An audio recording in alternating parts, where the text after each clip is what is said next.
Welcome to mega 9 TV burning topic. నేను జనని. ముంబై దాడుల సూత్రధారి తాహపూర్ రానా ఎన్ఐఏ విచారణలో సంచలన విషయాలు బయటపడుతున్నాయా? దాడుల వెనుక under world don Dawood Ibrahim హస్తముందా? పాకిస్తాన్ ఆర్మీతో తాహపూర్ రానా సంబంధాలు ఏంటి? అంతర్జాతీయ తీవ్రవాదులలో అతడి కనెక్షన్ ఏమిటి? ఈ సీక్రెట్ నెట్వర్క్ ను ఎన్ఐఏ ఎలా ఛేదిస్తోంది?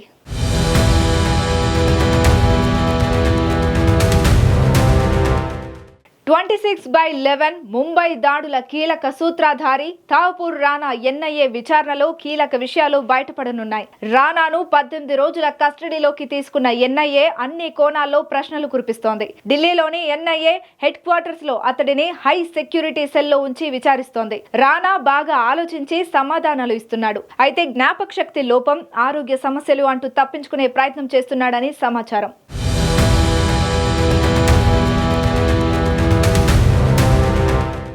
ఎన్ఐఏ అతడి వాయిస్ శాంపిల్స్ ను ఫోరెన్సిక్ పరీక్షకు పంపింది. ఇవి దాడుల తర్వాత జరిగిన ఫోన్ కాల్స్ తో టాలీ చేయనున్నారు. ఎన్ఐఏ విచారణలో దావూద్ ఇబ్రహీం కోణం కీలకంగా మారింది. దాడుల సమయంలో రానా దుబాయ్ లో ఒక వ్యక్తిని డేవిడ్ హెడ్లీ సూచనతో కలిసినట్లు సమాచారం. ఈ వ్యక్తి దావూద్ ఇబ్రహీం డి కంపెనీతో సంబంధం కలిగి ఉండవచ్చని ఎన్ఐఏ అనుమానిస్తోంది. ఈ దుబాయ్ కనెక్షన్ 26/11 దాడులకు ముందు జరిగిన సమావేశాల గురించి రానాను గట్టిగా ప్రశ్నిస్తున్నారు. రానా హెడ్లీల మధ్య జరిగిన ఫోన్ కాల్స్ ను విశ్లేషిస్తూ దాడుల ప్లానింగ్ లో దావూద్ నెట్వర్క్ పాత్ర ఉందా అని ఆరా తీస్తున్నారు. దాడులకు ముందు రానా ముంబైలో ఒక వారం ఉన్నాడని, రక్షణ కోసం హెడ్లీకి సహాయం చేశాడని ఎన్ఐఏ భావిస్తోంది.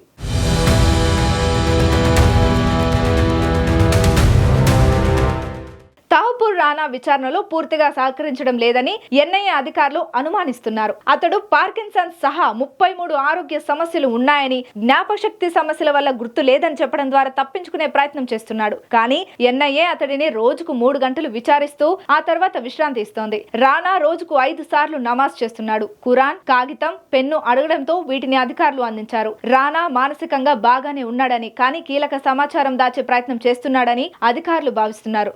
లష్కర్-ఏ-తయ్యబా నాయకులు జకీయుర్ రెహమాన్ లఖ్వీ, సాజిద్ మాజిద్ మీర్లతో అతడి సంబంధాలపై కూడా ఎన్ఐఏ ప్రశ్నిస్తోంది.